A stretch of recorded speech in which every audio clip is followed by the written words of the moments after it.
ಇವತ್ತಿನ ಒಂದು ವಿಷಯ ಏನಪ್ಪ ಅಂದರೆ ಚಿಕ್ಕ ಚಿಕ್ಕ ಪ್ರಶ್ನೆಗಳನ್ನು ನಾವು ಮರಾಠಿ ಭಾಷೆಯಲ್ಲಿ ಹೇಗೆ ಕೇಳಬೇಕು ಅನ್ನೋದು ಇವತ್ತಿನ ಒಂದು ವಿಷಯ.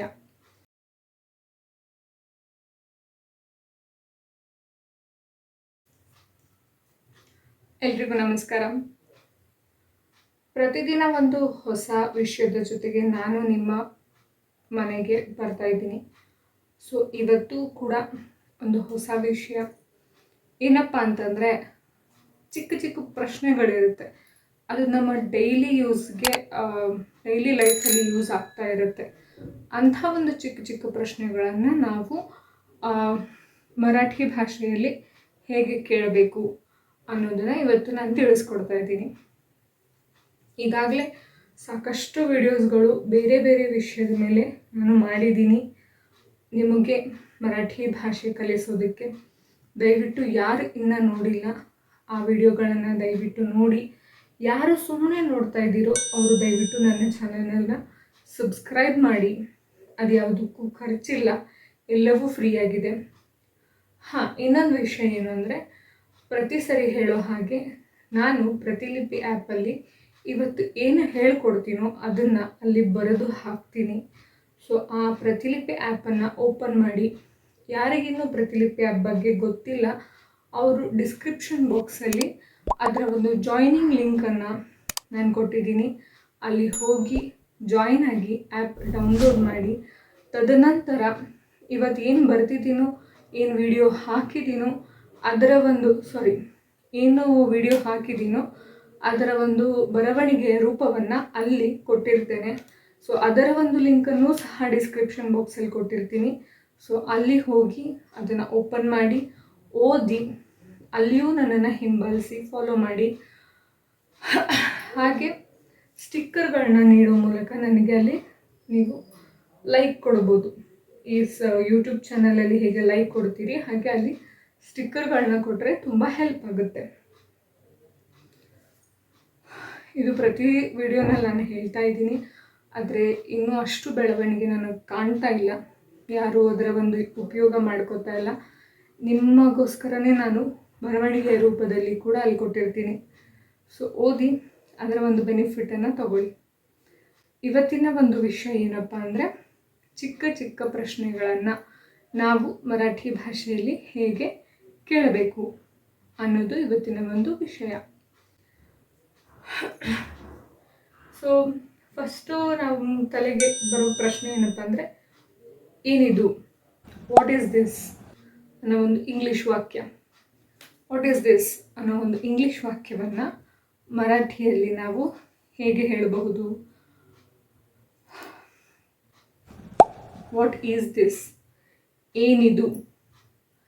ಹೇ ಕಾಯ್ आहे, ಹೇ ಕಾಯ್ आहे.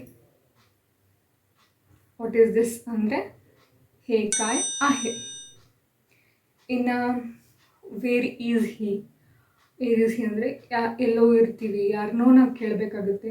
ಅವ್ರು ಎಲ್ಲಿದ್ದಾರೆ, ಅವನು ಎಲ್ಲಿದ್ದಾನೆ, ಅವಳು ಎಲ್ಲಿದ್ದಾಳೆ ಅನ್ನೋ ವಾಕ್ಯಗಳನ್ನು ನಾವು ಮರಾಠಿನಲ್ಲಿ ಹೇಗೆ ಟ್ರಾನ್ಸ್ಲೇಷನ್ ಮಾಡೋದು ಅಂದರೆ, ವೇರ್ ಈಸ್ ಹಿ, ಅವನು ಎಲ್ಲಿದ್ದಾನೆ. ತೋ ಕುಠೆ आहे, ತೋ ಕುಠೆ आहे. Where is she, where is she, ಅವಳು ಎಲ್ಲಿದ್ದಾಳೆ. ती कुठे आहे, ती कुठे आहे.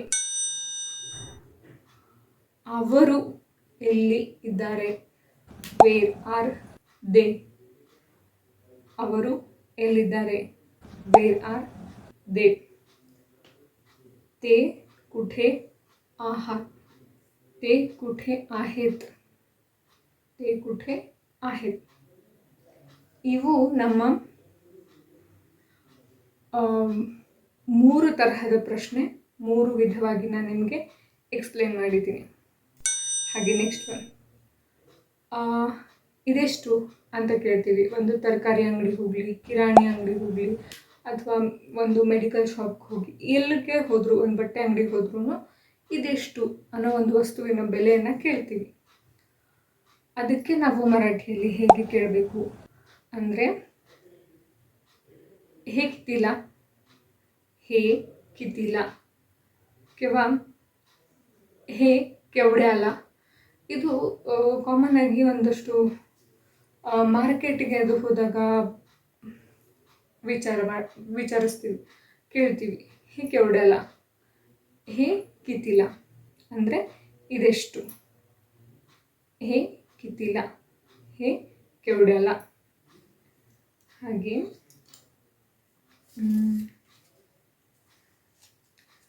ಇದು ಹೇಗಿದೆ ಅಂತಲೂ ಕೇಳ್ತೀವಿ. ಏನೋ ಒಂದು ಮಾಡಿರ್ತೀವಿ, ಏನೋ ಒಂದು ಬಟ್ಟೆ ತೊಗೊಂಡಿರ್ತೀವಿ, ಏನೋ ಒಂದು ವಸ್ತುವನ್ನು ತೋರಿಸಿ ಇದು ಹೇಗಿದೆ ಅಂತ ಕೇಳಬೇಕು. How it is, how is it ಅಂತ ಕೇಳ್ತೀವಿ. ಅದನ್ನು ಮರಾಠಿ ಭಾಷೆಯಲ್ಲಿ ಹೇಗೆ ಕೇಳಬೇಕು?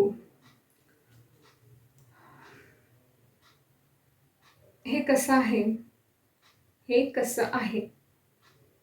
ಹೌ ಇಸ್ ಇಟ್, ಇದು ಹೇಗಿದೆ, ಹೇ कसं आहे.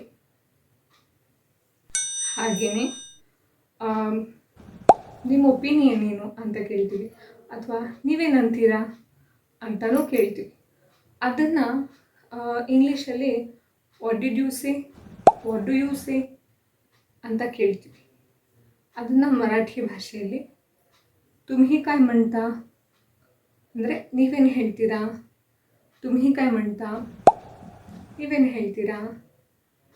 ನೀನೇನಂದೆ, ನೀನು ಏನಂದೆ. तू काय म्हटला.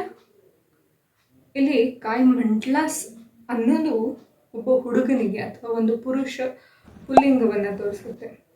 ನೀನೇನಂದೆ, तू काय म्हटलीस, तू काय म्हटलीस ಇದು ಒಂದು ಸ್ತ್ರೀಲಿಂಗವನ್ನು ಸೂಚಿಸುತ್ತೆ. ಮರಾಠಿ ಭಾಷೆಯಲ್ಲಿ ಪುಲ್ಲಿಂಗ ಮತ್ತು ಸ್ತ್ರೀಲಿಂಗ ಬಹಳಷ್ಟು ಕಲಿಯೋದಕ್ಕಿದೆ.